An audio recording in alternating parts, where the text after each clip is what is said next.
बाहेर पावसाची रिमझिम आणि घरात असे गरमागरम मिरचीचे भजी, मग खायला तर खूपच मजा येते. तर चला आज बनवूया मिरचीची भजी.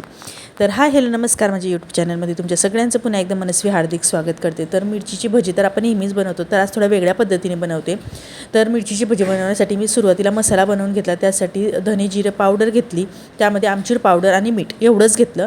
आणि ज्या आपल्या मिरच्या असतात ना, त्यांना मधून असं कट करून घेतलं ना. हा जो मसाला आपण बनवला आहे तो ह्यांना लावून घ्यायचा आहे मधून.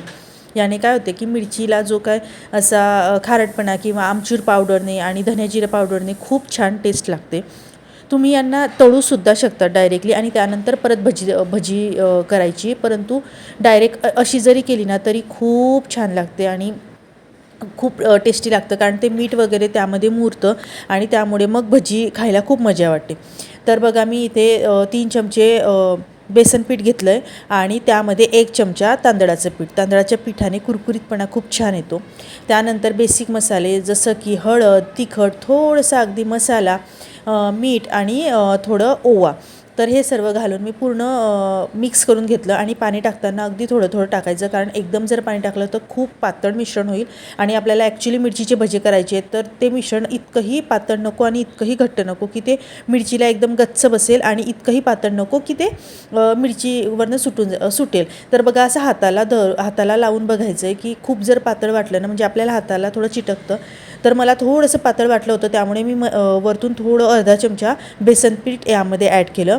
त्यानंतर यामध्ये थोडंसं सोडा ॲड केला आणि मिक्स करून घेतलं. आणि आपलं ना जे बॅटर आहे ना ते थोडंसं हलकं वाटतं जेव्हा आपण सोडा टाकतो तेव्हा.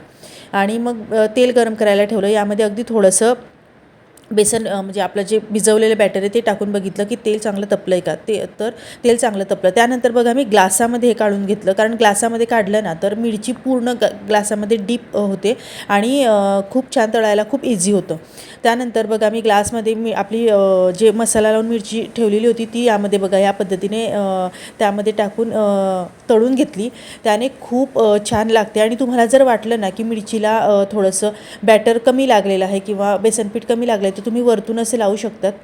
परंतु याने काय होतं की जास्त जे एक्स्ट्राचं पीठ आहे ना ते जेव्हा आपण पातेल्यामध्ये घेतो तर ते एक्स्ट्राचं पीठ खूप आजूबाजूला पडतं.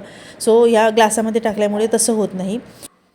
तर आपली गरमागरम मिरची भजी तयार आहेत. मग सुटलं ना तोंडाला पाणी, मग नक्की बनवा ही रेसिपी. मग कशी वाटली रेसिपी मला नक्की कळवा आणि कुरकुरीतपणा तुम्ही ऐकू शकतात.